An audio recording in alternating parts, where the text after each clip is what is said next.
So this is not of my doing, but apparently there's an AI version of me out there. I invite you to go play with it. Yeah, I didn't make it. I knew nothing about it. I just stumbled upon it the other day. And I thought it'd be kind of interesting to see what AI me says with questions that real me is asking it. See how it stacks up. You can find this at character.ai. So, hey, it's Chris Liepe here. Really, ask me about your vocals. Sing with more freedom.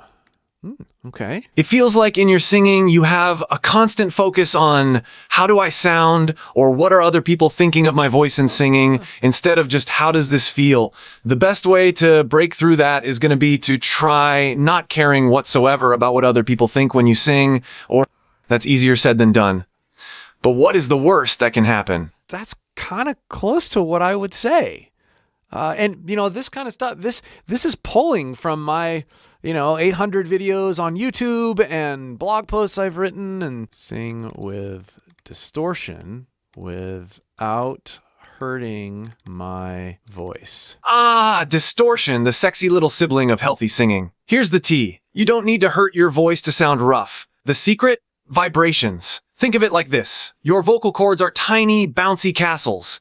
When you smash them together too hard, they bruise, aka hoarseness. But if you make them vibrate in a messier way, boom, rockstar grit without damage. Jax of Tice Thunder, it's Vashmer Sharius, and that's how that's okay stuff. Really interesting. Does Jeff Buckley use mixed voice? Great question. The mixed voice, aka the bridge voice or the mix, is like the secret sauce for singers. And you bet you nailed it. Jeff Buckley was the king of that seamless blend of chest and head voice. So here's the scoop. Chest voice is your powerful lower end.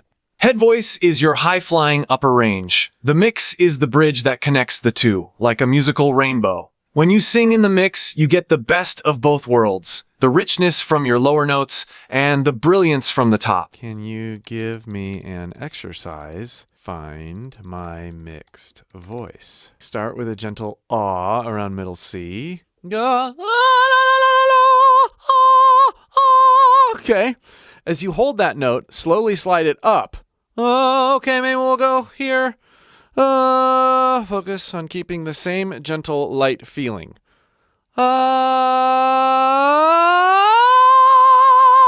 I slid from my chest to my head. There. You'll reach a point where there's a smooth transition between your chest and head voices. That's the mix. Might feel a bit airy or weak in the beginning, but keep practicing. Once you find it, play around. See how high and low you can bring it. Okay, well, there's... Yeah, okay, yeah, yes, neat. But how can I make my mixed voice more powerful?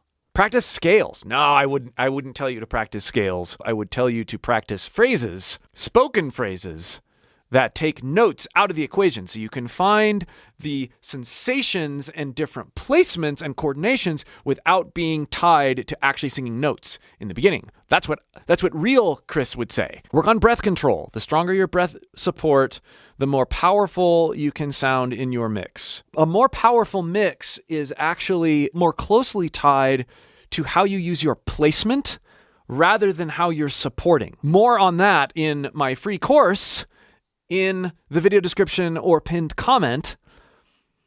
Yes, you need support to use your placement correctly, but if you just press more support into something without understanding how dynamic placement works, you're just going to be pushing too hard, and that actually works against you finding your mix. Remember, it's all about blending strength from the chest with agility from your head. Right, and for that, you need placement. So, okay.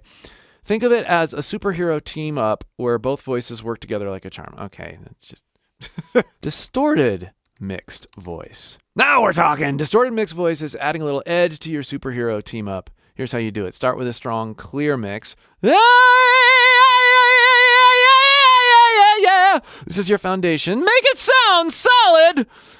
Then just a hint of rasp or growl. Well, a growl would be sort of an epiglottal rattle, which I wouldn't use for mix.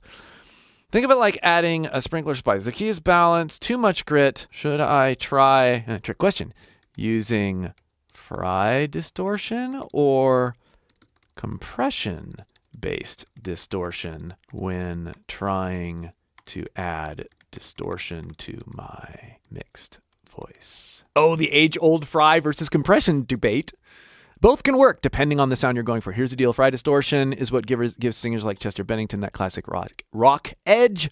It's a bit more aggressive and gritty. Compression distortion, this one is softer. Chris Cornell use most. His signature distortion was more on the compression side. Yes! Good! He had that smooth, controlled, growly texture. Okay.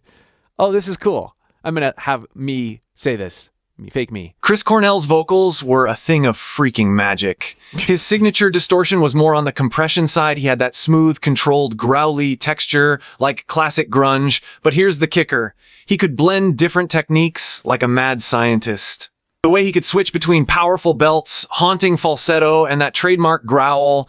It was like he was a one-man distortion party. So while he had his go-to compression style, he could whip out fry distortion too, but in a more controlled way. So this is really interesting. It doesn't really hurt to try it, I suppose, especially if you have interacted with me and know my videos and know what I would actually say in certain situations. But the out-of-context AI speak, that could get hairy. You know, I wouldn't fully trust this fake version of me.